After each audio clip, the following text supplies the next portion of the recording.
The history of human consciousness is a chronicle of divided selves. From the moment the first philosopher carved the injunction, "Know thyself," into the stone of Delphi's temple, humanity has wrestled with a peculiar paradox. We are both the knower and the known, the observer and the observed, the self that acts and the self that watches itself act.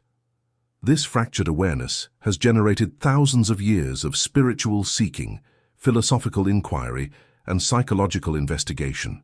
Yet it was not until the 20th century that a Swiss physician named Carl Gustav Jung articulated what the mystics had long intuited, that within each person exists not merely a conscious identity, but a vast underworld of rejected, repressed, and disowned aspects of being. Jung called this hidden terrain the shadow, and he understood it not as mere psychological refuse, but as a repository of immense creative and transformative power.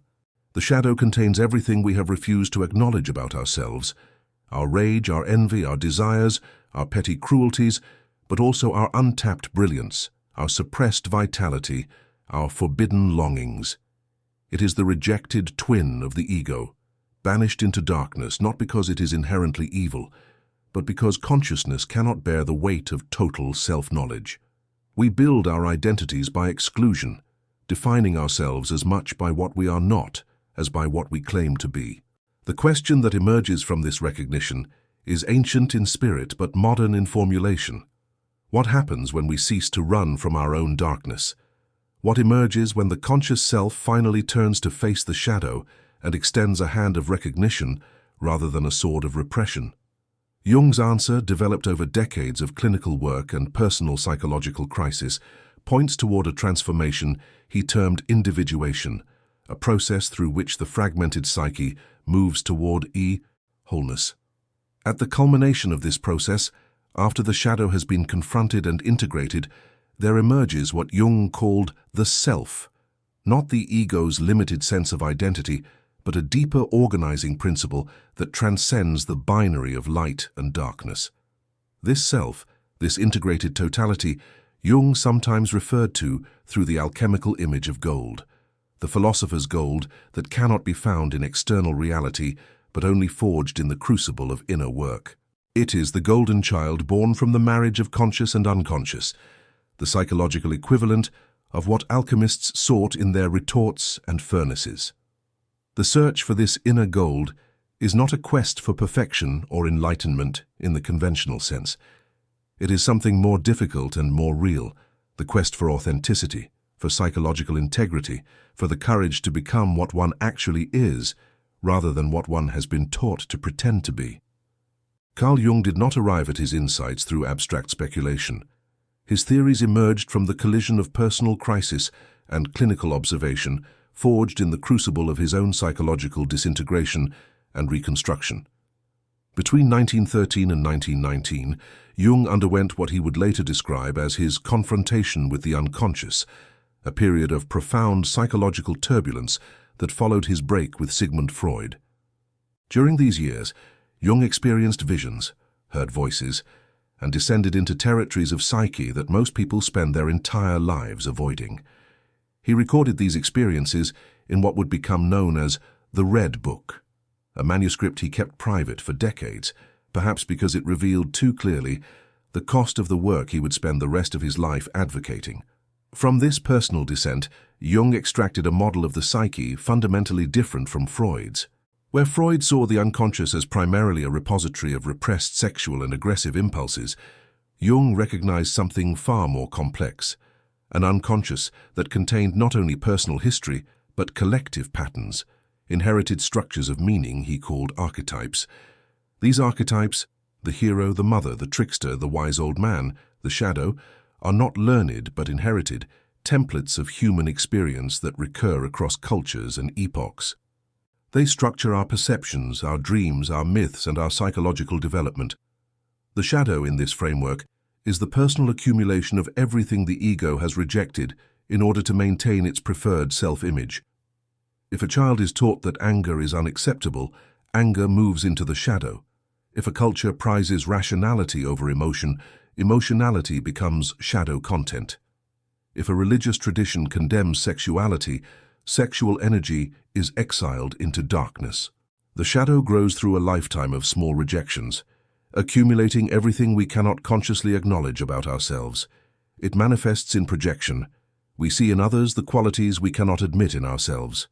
It erupts in slips of the tongue, in dreams, in sudden irrational behaviors that seem to come from nowhere. But Jung's crucial insight was that the shadow is not the enemy of psychological development, it is the gateway. The ego's illusion of control, its carefully constructed identity, must be dismantled for genuine growth to occur. This dismantling begins when we stop projecting our shadow content onto the external world and begin to recognize it within ourselves. Jung wrote, "One does not become enlightened by imagining figures of light, but by making the darkness conscious. This making conscious is not a matter of intellectual understanding, but of lived recognition, of seeing one's own face in what one has spent a lifetime denying."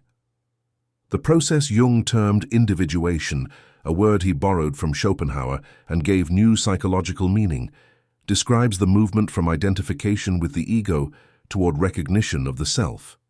The ego is the center of consciousness, the I that navigates daily life. The self is the center of the total psyche, conscious and unconscious together, the organizing principle toward which development naturally moves. Individuation is not about achieving perfection or transcending one's humanity. It is about becoming whole, which requires acknowledging and integrating the parts of oneself that have been split off and denied. This integration cannot be accomplished through willpower or positive thinking. It requires what Jung called active imagination, a method of dialoguing with unconscious contents, allowing them to speak, to reveal themselves, to be heard rather than suppressed. It requires ritual, symbol, dream work, artistic expression, all the modes of knowing that modernity has dismissed as irrational. Jung understood that the psyche speaks in images, not concepts, and that transformation happens not through rational analysis, but through symbolic engagement. The alchemical metaphor became central to Jung's later work, precisely because alchemy provided a symbolic language for psychological transformation. The alchemists sought to transform lead into gold, but Jung recognized that this external quest masked an internal one. The base matter was not metal, but the unrefined, unintegrated contents of the psyche. The gold was not wealth, but the self, the wholeness that emerges when the darkness is made conscious and married with the light. The alchemical process of solvet coagula, dissolve and coagulate, break down and reconstruct, describes perfectly the psychological work of individuation.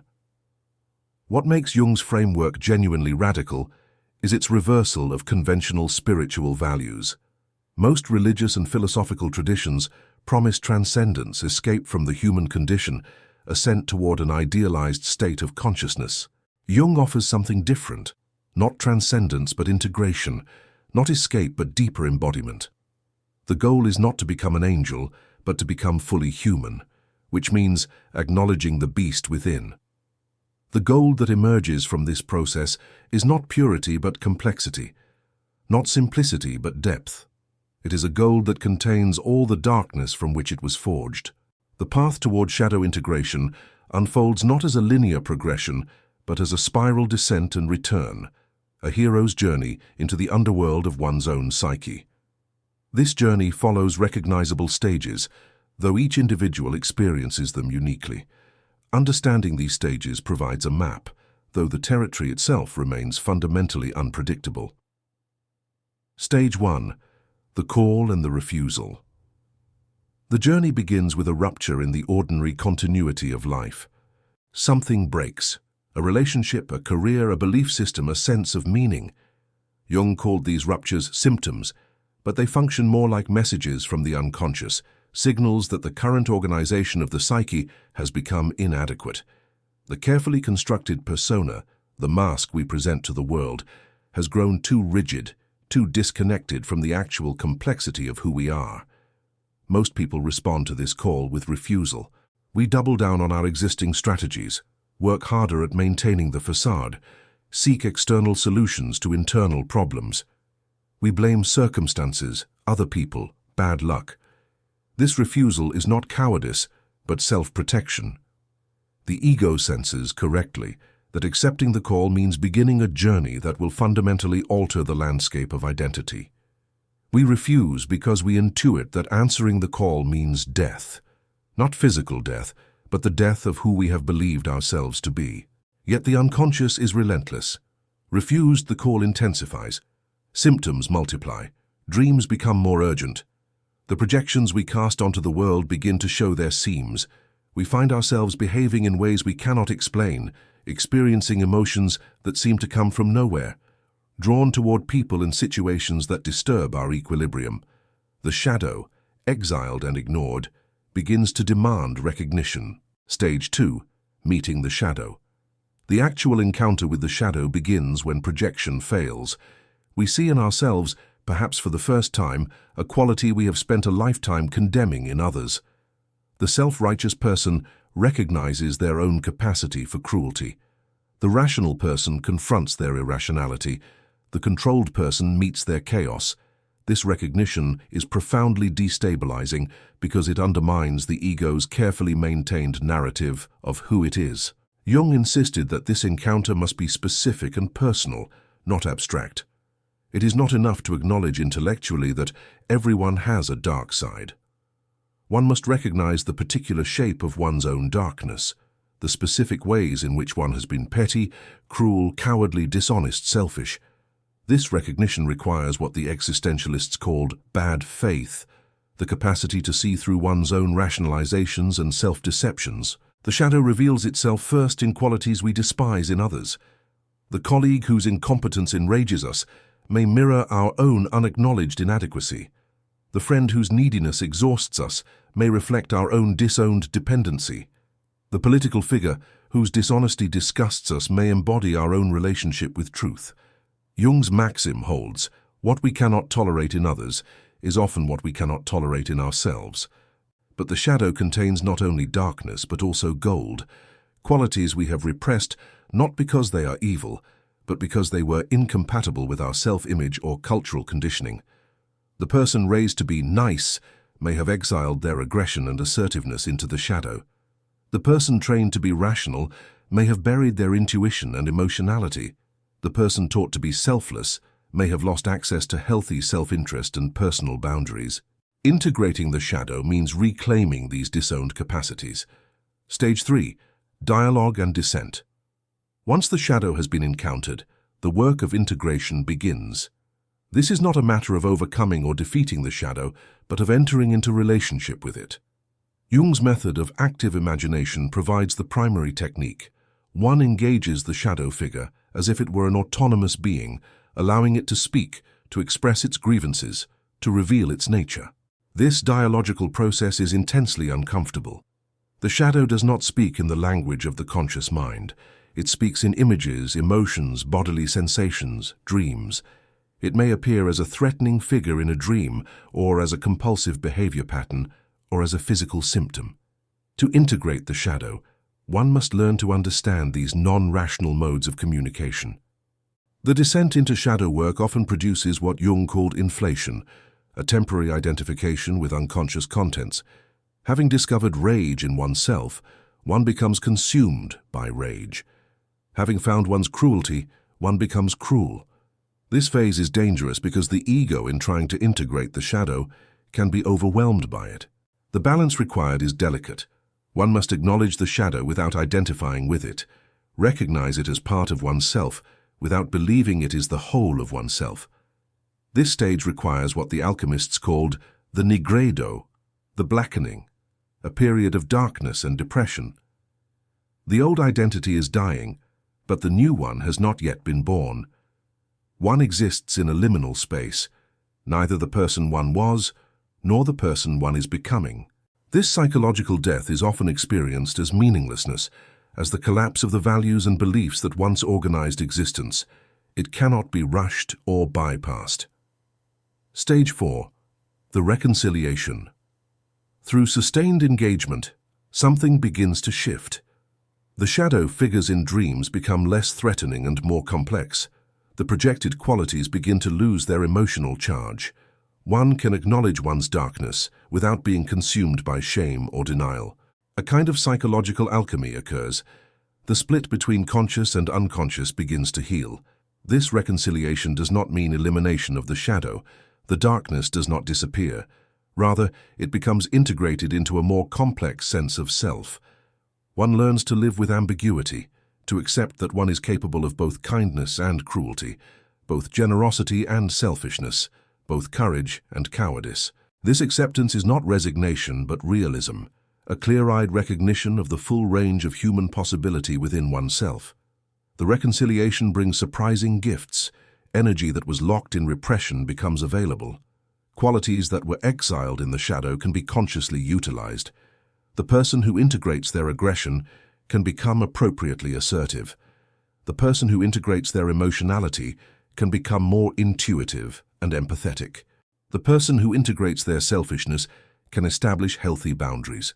The shadow, once integrated, becomes a source of vitality and depth rather than a source of compulsion and projection.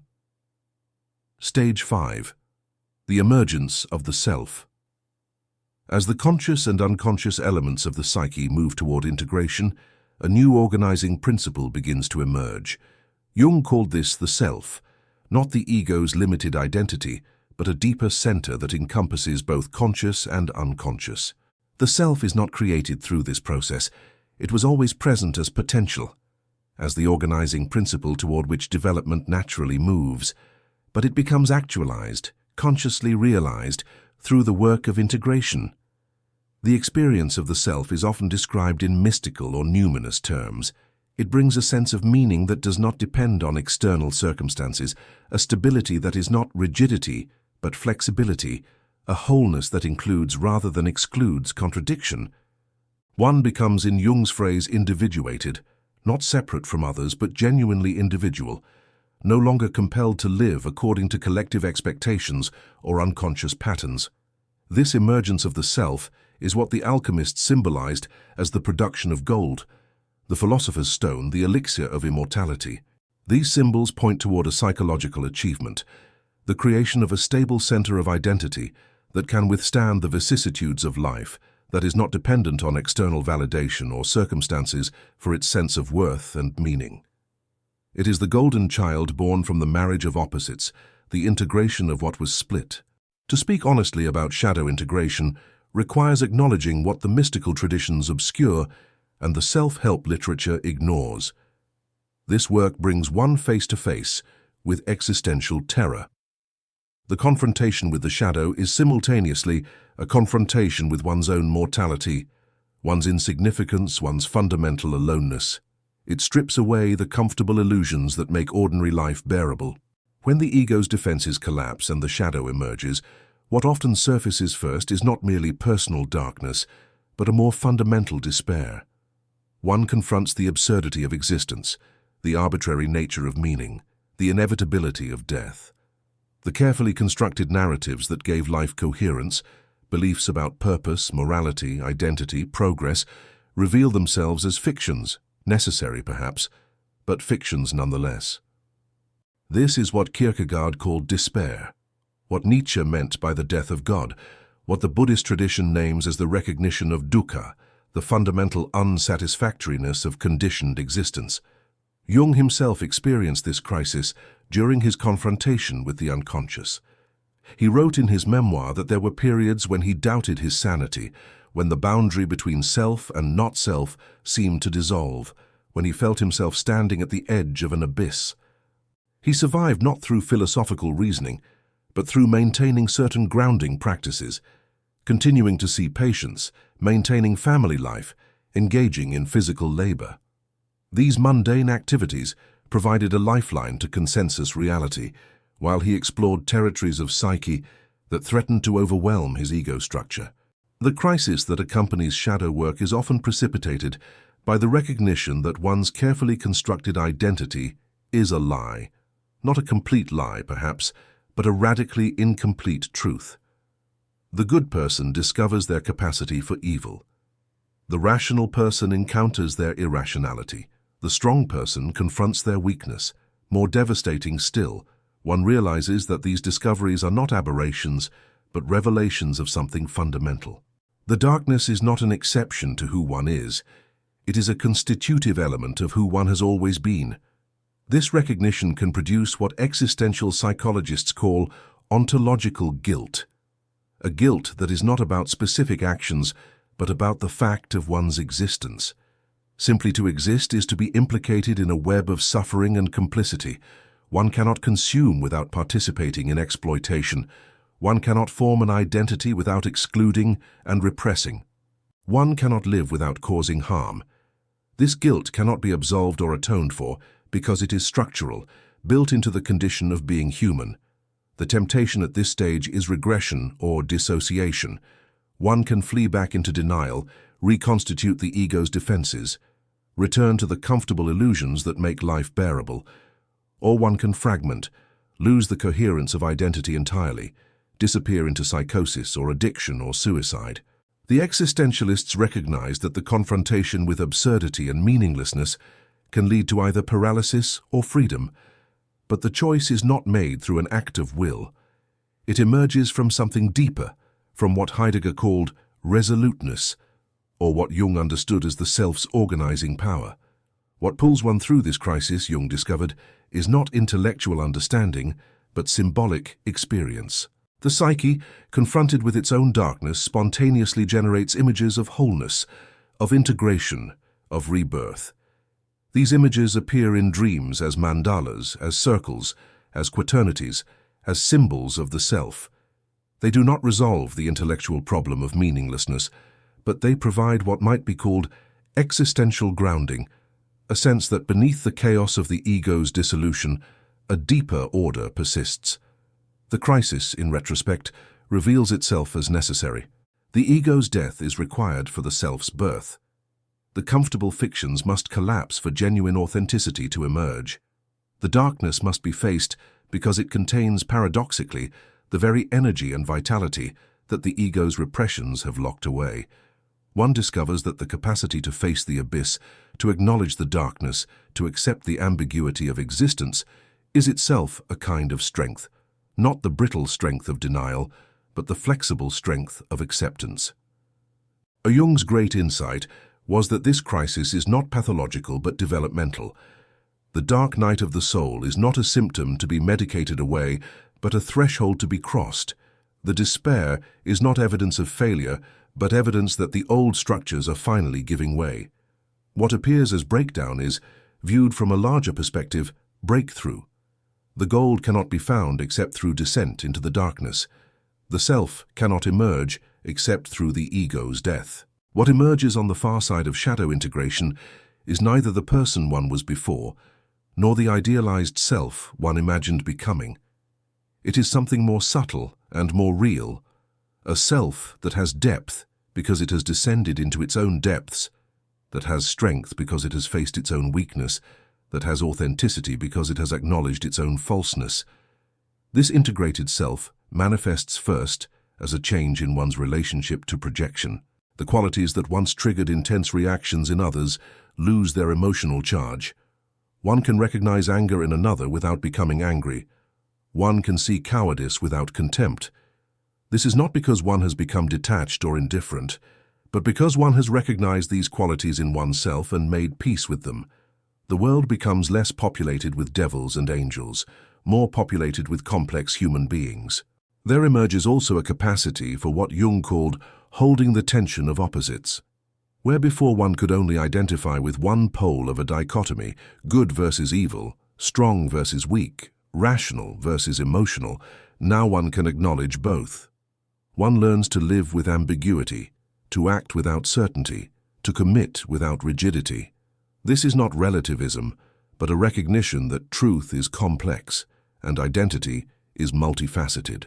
One becomes capable of containing contradiction without needing to resolve it prematurely. The integrated individual develops what might be called psychological sovereignty.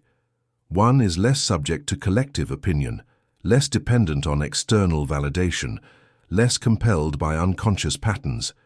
This sovereignty is not egoic inflation, not the belief that one is special or superior, but rather a quiet inner authority that comes from knowing oneself thoroughly, including one's limitations and failures.